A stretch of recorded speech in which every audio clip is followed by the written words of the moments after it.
Silav roj baş hevanno xeteriyekê ciddi ya şer li ber derê me ye hem li Bakurê Kurdistanê û hem jî li Rojavayê Kurdistanê. Çima ji ber ku dewleta Tirkiye îdia dike ku hikûmeta demkî ya Sûriyê bang li wan kiriye ji bo werin hewara wan. Çawa hewara wan? Hem ji aliyê perwerdehiya eskerî ve hem ji bo alîkariya aborî û hem jî ji bo müdaxeleya li hember hêzên tundrew yên li wê derê ya jî hêzên nerewa. Di nava vê yekê de hûn zanin di çavê dewleta Tirkiyeyê de yek ji van hêzan Qesedê ye, Rêveberiya Xweser e. Dewleta Tirkiye çi dike hikûmeta demkî ya Sûriyê îqna dike ku ji bo baweyekê fermî bang li wan bikin. Hûn zanin wextê ku dewletekî hêza û quweta wî pir tune be, baweyekê fermî bang li dewletekî din bike, ew dewlet dikare biçe wê derê, wê derê bike bin hîmaya xwe, yanî bi şiklekî dagir bike. Dawetiye derdixe ji bo dagirkirinê. Beryana Sûriyeye beriya niha hûn zanin bang li Rûsya kiribû. Rûsya çûbû li wê derê mabû, di bin hîmaya wî de bû, tiştekî wisa ye.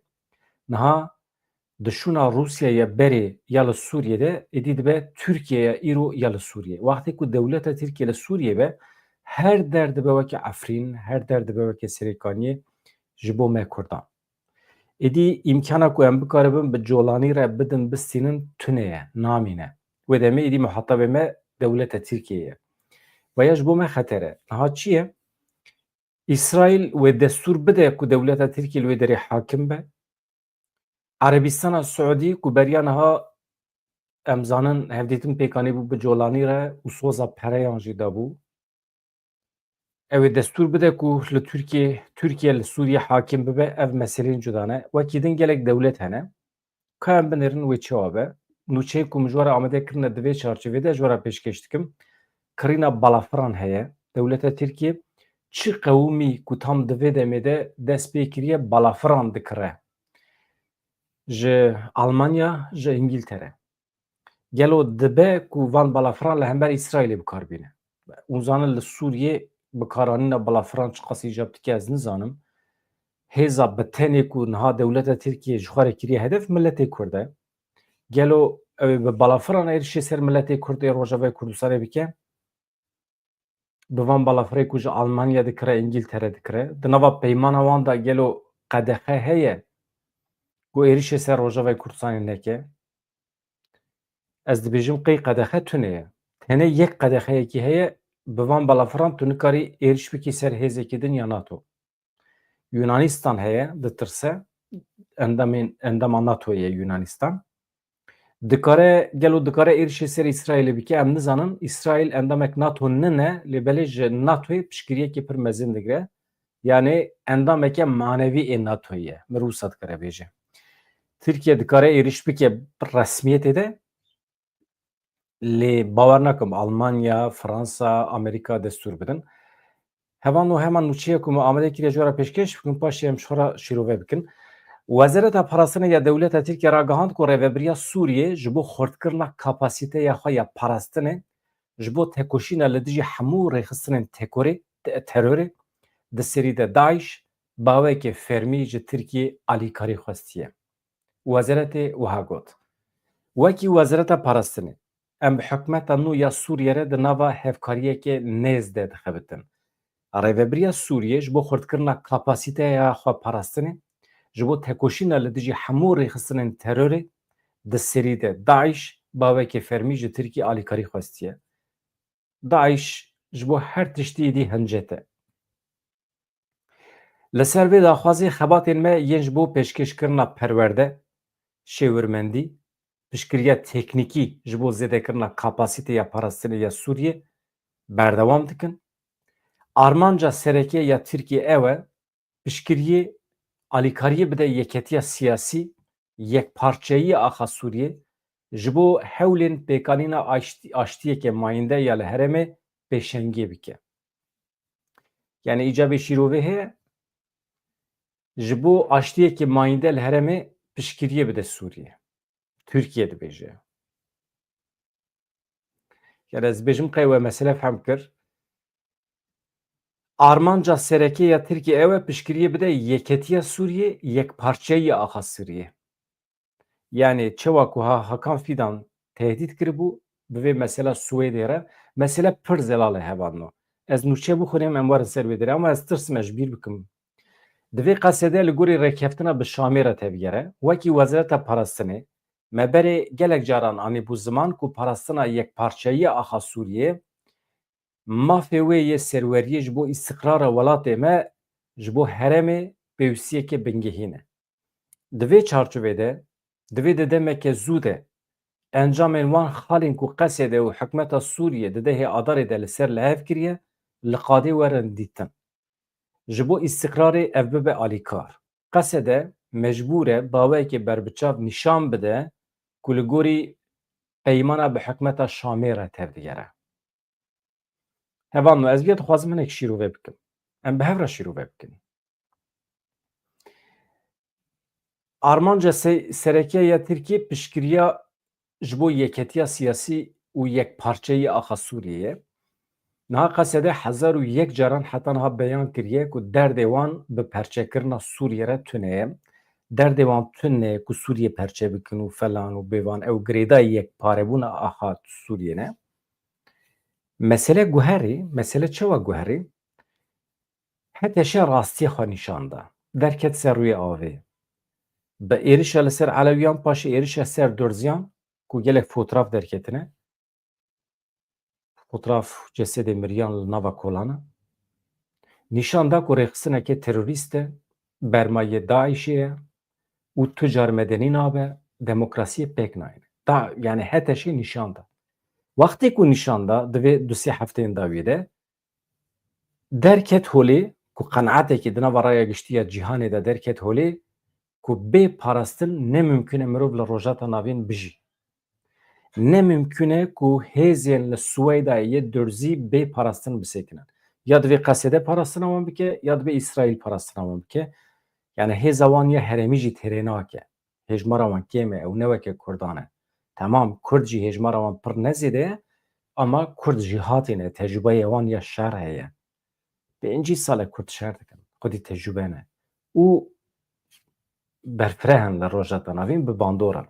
Ji ber vî yekê îro rewşa ku Kurd tê dane hem dikarin xwe biparêzin hem dikarin Durziyan biparêzin. Yan jî perwerde bikin. Vê rewşê dewleta Tirkiye xist nava tirs, nava fikaran Hakan Fidan tehdit kir. Ji ber vê êdî qenaatekî çê bûye ku divê milletê Durzî xweser be, bi serê xwe be otonom be, hêza wî ya asayişê hebe. Ji derve ve êriş pêk neyê bikeve bin garantiya navnetewî. Di rewşekî wisa de wê demê çi dibe? Mecbûr aynî tiştî ji bo Kurdan jî dixwazin. Yani her heqê ku li Durziyan rewa de dîtin wê ji bo Kurdan jî meşrû were dîtin wê bikeve hereketê. Ev tê çi mane? Qesede tevlî artêşa kujêr ya Sûriye nabe ew ê bi serê xwe be, asayişa wî hebe, aboriya wî bi serê xwe be, perwerde bi serê xwe be.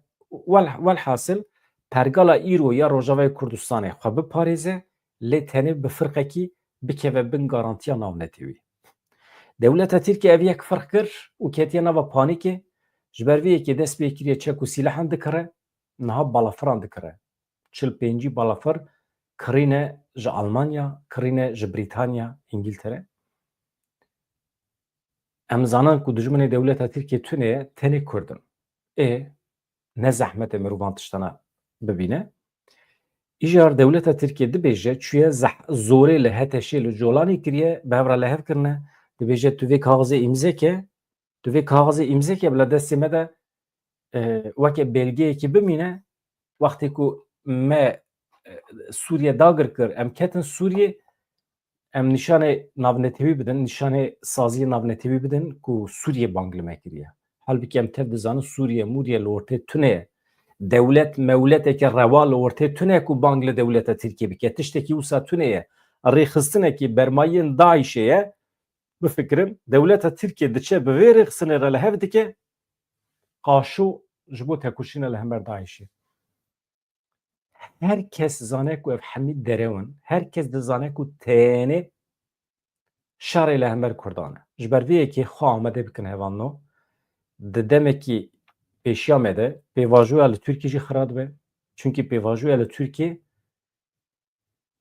armanca sereke ya pêvajoya li Tirkiye xirabkirina pergala Rojavayê Kurdistanê bû. Di serê dewleta Tirkiye de dibêjim. Di serê Kurdan da tiştekî dine. Di serê Kurdan da aştiye, aramiye, demokrasiye, huzûre. Di serê Kurdan da ev heye. Ama di serê dewleta Tirkiyeyê tiştekî pir cuda heye. Pergala rêveberiya xwe serxirab bikin û bikevin Sûriyê yan jî axa xwe berfireh bikin Kerkûk, Musul, Duhok temamê mîsaqê millî bigirin bi darê zorê tevlî Tirkiye bikin. Wextê ku bi darê zorê nebe bi fayda Kurdan e.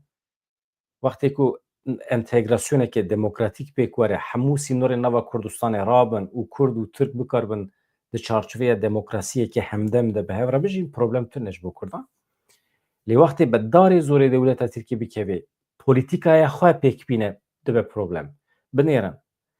Dagirkirin çima em dagirkirinê red dikin ji ber ku polîtîkaya xwe siyaseta xwe pêk tîne. Ji ber vê em red dikin. Wextê ku dilsozî be min çend cara gotiye. Kurdistan li kêleka Swîsrê biya minê daxwaz ji dewleta Swîsrê bikiriya ji bo em jî daxilê we bibin em bibin kantona we ya 27 pir xweş dibû. Çima ez nebim kantonekî girêdayî Swîsrê nebim? Merû bi xwe dixwaze. Navê vê entegrasyona demokratîk e. Merû bi xwe dixwaze tev li hev bibe.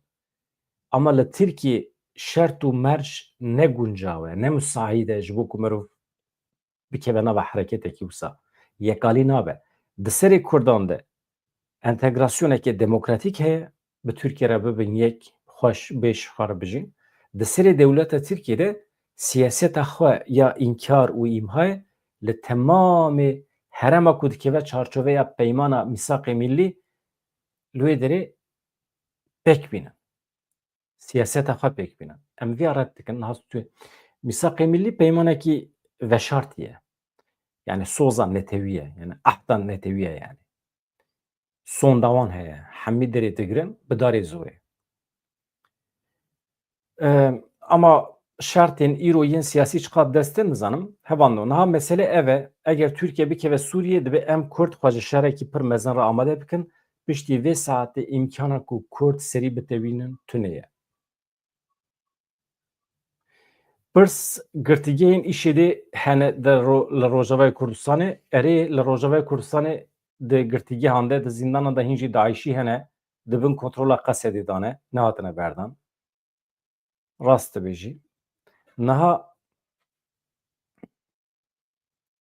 hevando ka em binêrin çek û sîleh çawa kirine. Dewleta Tirkiye û Brîtanya li ser firotina balafirên şer yên Eurofiktirê li hev kirin. Her wiha hate ragihandin ku Almanya jî firotina van balafirên şer ji bo Tirkiye erê kiriye. Tirkiye û Brîtanya ji bo balafirên şer peymanekê giring îmzekirine. Wezîrê Parastina Tirkiye Charles Güler bi Wezîrê Parastinê yê Brîtanyê re li hev ceviya Mr. John Halley. Wezaretê diyar kir ku her du welatan di mijara hendartina vê Eurofiktirê de jê re dibêjin Tifon, markayekî Tifonê ye. Bawekê berbiçav pêş ketiye ev ê hendartina wan, helberîna wan.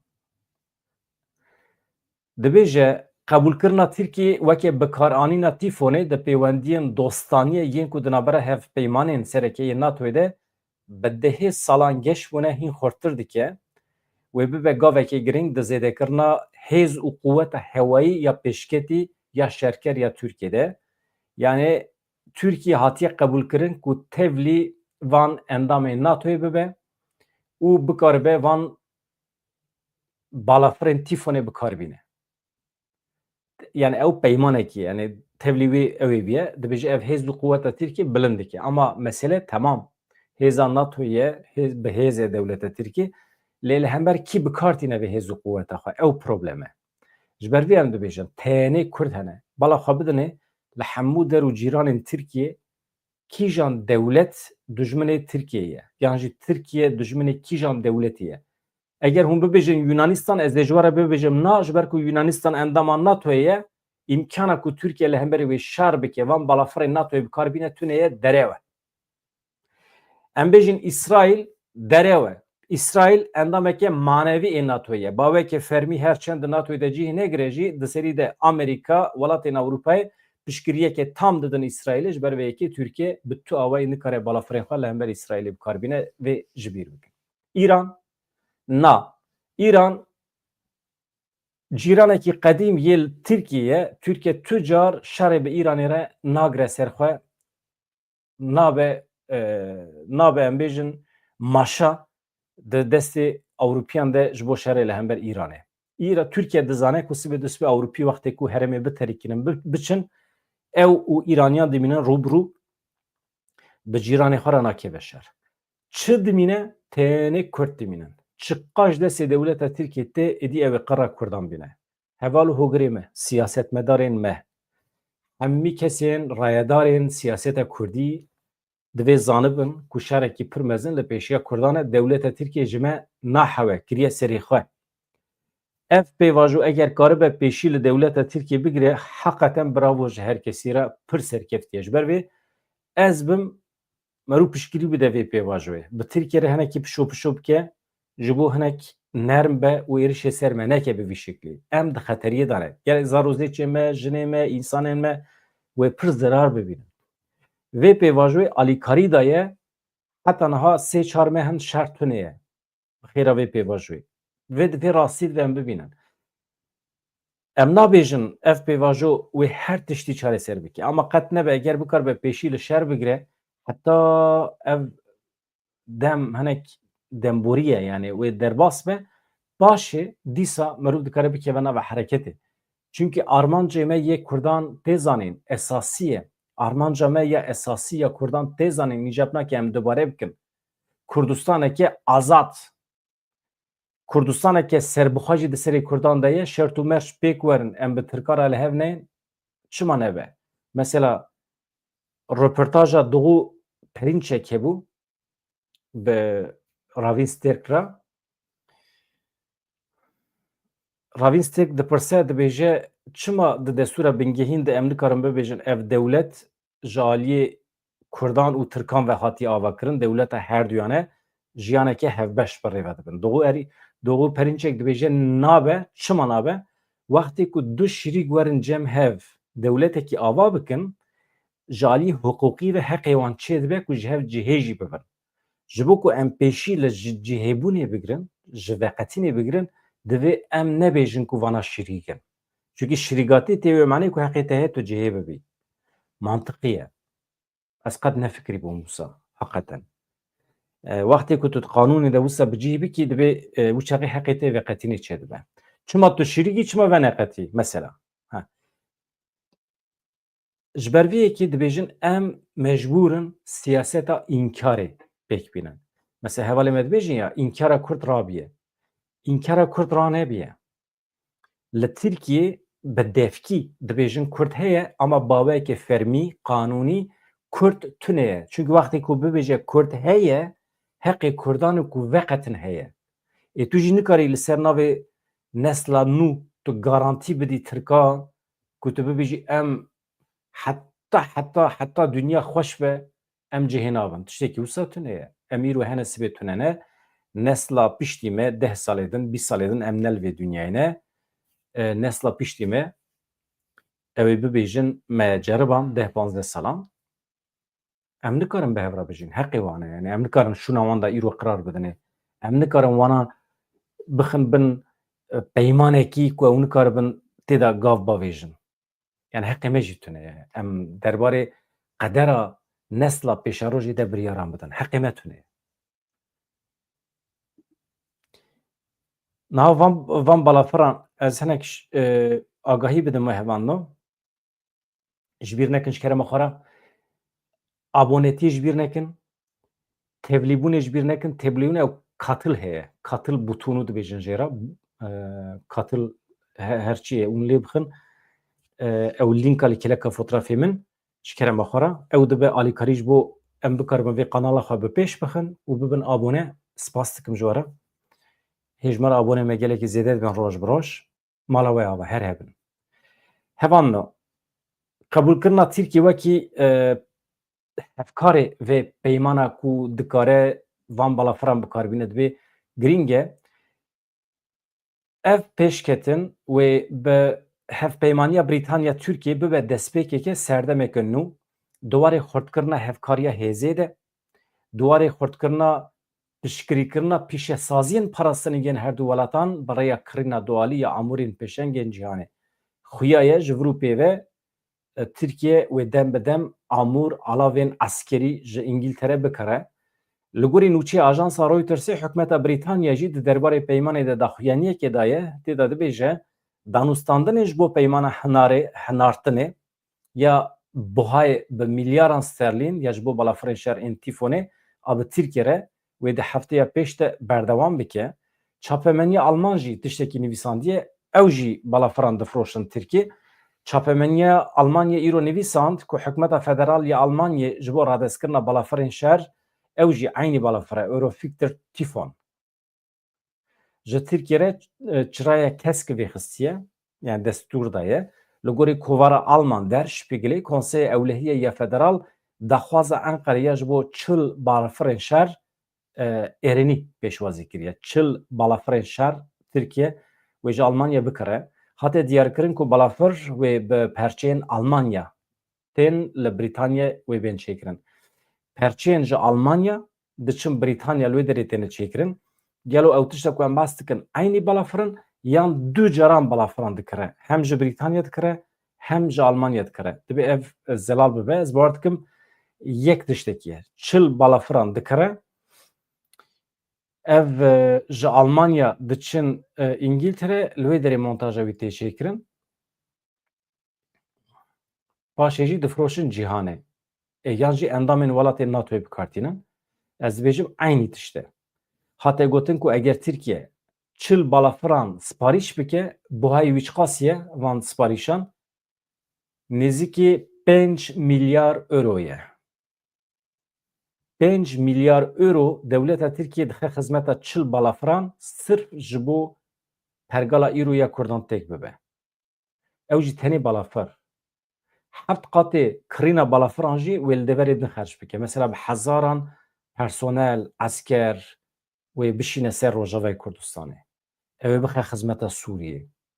Paşê çima ew ê wisa bike? Çünkü ew dibêje eger ez êrişê ser Kurdan bikim, eger ez wan xetên petrolê, bîrên petrolê, ciyê rafînerî dibin hemiya bi dest bixim. Mesela ew ê heye, Remêlan heye, Herema Cizîr heye, Dêra Zor heye. Sedî heştê petrola Sûriyê li herema Xweser ya Rojavayê Kurdistanê derd tê. Li wê derê ye. Erdê Rojavayê Kurdistanê temamê Sûriyê xwedî dike. Ji berhemên çandinî re müsaîd e yani axa Rojavayê Kurdistanê. Cemê Dicle û Firat tê ra dibihire. Dicle pirna lê Firat tê ra derbas dibe. Heremê xwedî dike. Ji ber vê yekê çavê dewleta Tirkiye li wê derê ye. Pir zû de ye li wê derê ye. Ama niha çawa bikin nizanim. Nizanim Kurdara li hev bikin û bawer dikim xwestin bi Kurdara li hev bikin lê dîtin ku Kurd pir siyasî ye. Bi Kurdara li hevkirin zirar dide siyaseta wana înkar û îmhayê. Naxapin jî Kurd. Dîtin yani.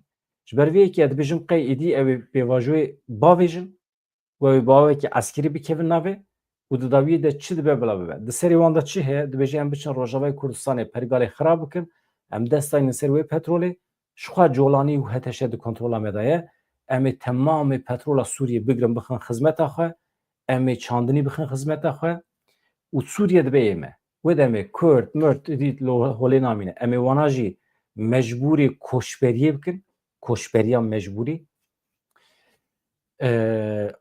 Paşê jî çi dibe? Êdî çawa biye bila were. Dawiya wî çi dibe bila bibe. Planekî wisa bê serûber. Ama çi ye? Carnan hesabê malê û çarşiyê li hev nayê. Di dawiyê de dibe ku dünya bikeve devrê çünkü ême hêz û quweta me li hember dewleta Tirkiye ancak bi şiklekî mümkün e. Ew jî şerê gel yê şoreşkerî. Yani bi çek û sîleh di rewşa îro da hêza me têrê nake em dewleta Tirkiye têk bibin de rastî ye. Rastî ye. Ancak keç û xortê me dikarin biçin Enqere, İstanbulê yan ji êl wê derê tamamê İstanbulê serûbin bikin. Ew mümkün e. Çünkü hêza berxwedanê me rû çawa bike li hember dewleta Tirkiye li hember wan balafira me rû çawa şer bike? Ya tu yê biçî van çalakiyên taybet li dar bixî, tamamê wan bajarê mezin bişewitînî, yan jî hêza gel ya şoreşkerî behsa serhildanan dikin. Li her bajarê Kurdistanê serhildanên bi milyonan dibêjim ha. Serhildanên pir mezin çê bibin, erd û esman bilerzînin, tamamê dünyayê rakin ser piya, ew dibe. Ji bo ku ev tişt çê bibe, pêdivî bi çapemeniyê bi weşanan heye. Dewleta Tirkiye dest pê kiriye, mesela weşanên me qedexe dike li Tirkiye. Ê min vê gavê qedexe nebiye, dengê xwe nekim pir baş e. Dibe ku ji me fehm nakin lew me, a mesela Twitter'a Güney Aslan girtin, YouTube'a wî girtin, hevalên me yê din YouTube'ê wan girtine li Tirkiye qedexe kirine. Ev hemî îşaretê çi ye? Pêşî weşanan kêm dike, bihêz dike, ji bo ku nikaribe bandor li civakê bike, paşê projeyê xwe ê siyasî, projeyê xwe yê eskerî komku jî pêktîne. Yani ez vê derê hîs dikim ku dewleta Tirkiye firq kir ku ev pêvajo fayde dide Kurda. Ew ê jê derkeve. Yani ez wisa dibînim. Heta ku Kurd xapiyan ew ê biçe. Ama wan jî firq kir ku Kurd naxapin. Tiştekî wisa heye. Ama dîsa jî heta ji destê me tê em piştgirî bidin vê pêvajoyê, em wext qezenç bikin, em wext qezenç bikin. Çünkü ev hevanno davetiya hikûmeta demkî ya Colanî ji bo Tirkiye tiştekî felaket e. Yani çima bê sebeb Türkiye zorê li hikûmetê dike ku ji wan re dawetiye bişîne. Çima? Veya tiştekî felaket e. Ez wisa dibêjim. Mamoste Fesîh Çarûş mala te ava. Gelek spas dikim ji bo endametiye te. Endametiye ku min dixwest behs bikim ev bû. Fesîh mala te ava keko. Hevanno ev meseleya çek û sîleh wisa ne li gorî agahiyên Spîgelê hem Tayyip Erdogan hem jî hikûmeta Brîtanya hem jî Serokwezîrê Yunanistanê Kyriakos Mitsotakis di derbarê biryar hikûmeta Almanyê de hatine agahdar çawa li gorî nûçê Tirkiye di pêvajoya lêkolînê de soz daye balafiran tenê di çarçoveyê hevgirtina hevpeymaniya NATO de bikarbîne. Yani li dijî endamekê din yê hevpeymaniyê bikar neyne. Ew xwasa net û zelal. Dewleta Tirkiye soz daye imze kiriye li hember endamekê din ê NATOyê bikar nayîne. Rewş wisa ye.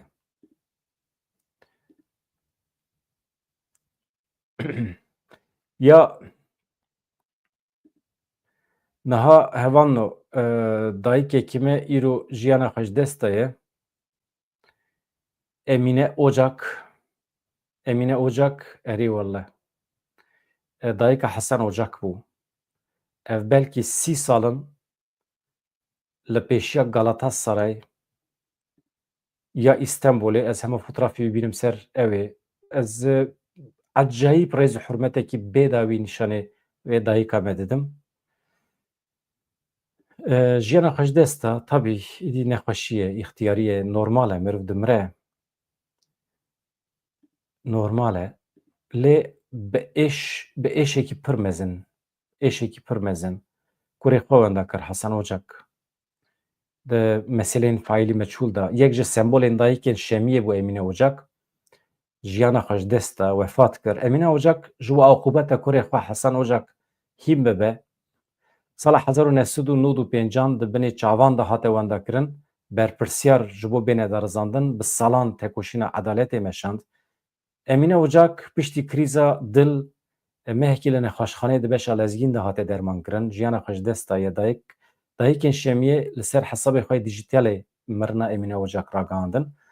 Di daxuyaniyê de hate gotin ku em bi xemgîniyekê mezin radigihînin me yek ji dengê herî xurt ê tekoşîna xwe ya edaletê تکوشینا خو حقیقته امینه اوجاک me ji dest daye wê bi wêrekî îsrar biryardariya xwe ew wisa da hate naskirin agahiyên li ser merasîma cenazê wê pişra bêne parvekirin dayîka Emîne Ocak ew wisa ye wisa ye mahv bû di 30 salên dawiyê de 77,000 caran bû hedefa êrişên dewleta Tirkiye jî.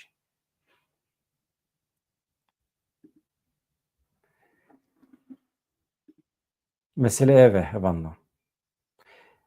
Îro ez diçim Parîsê hema piştî vê weşan ez kemrê diçim Parîsê na hûn ê bibêjin Mazlûm Abdî tê Parîsê tu biçî tevlî hevdîtina wan bibî ez ê ji wara bêjim ez vê ji wara nabêjim eşkere nakim bila sürprîz be eger çûm min dît wê paşê ez ê ji wara bêjim eger çûm û min kesî nedît ez ê nebêjim ez ê dîsa bêjim min kesî nediye ji ber vê yekî ama ez diçim ez îro li Parîsê me eger bikarbûm weşanê bikim êvarê pir baş dibe ew jî me soz daye Burhan Erdem ku êvarê tevlî bibe ez şert û mercan hinek sererast bikim bidim ber çavan ka çawa bibe eger şert dest bidin em ê Burhan Erdem pêşwazî bikin ji bo bi qasî saetekî weşana şevê ji wara çêbike yani şev 21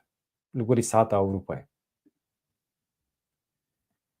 Hevan ez xatir ji we dixwazim gelek spas dikim ji bo hebûna we ji kerema xwe re piştgirî bidin kanala me mezin bikin û hem bibin abone û hem jî vê tevlîbûnê pêk bînin yani navî çi bû ya bibin endametî heye wê derê yani tiştekî weke nizanim hevalan ji min re saz kiriye heqete ez jî fehm nakim ama ez zanim dibe sebeb ku mirovê kanalê mezin bike bi hêviya rojê xweş azad dem baş silav reis.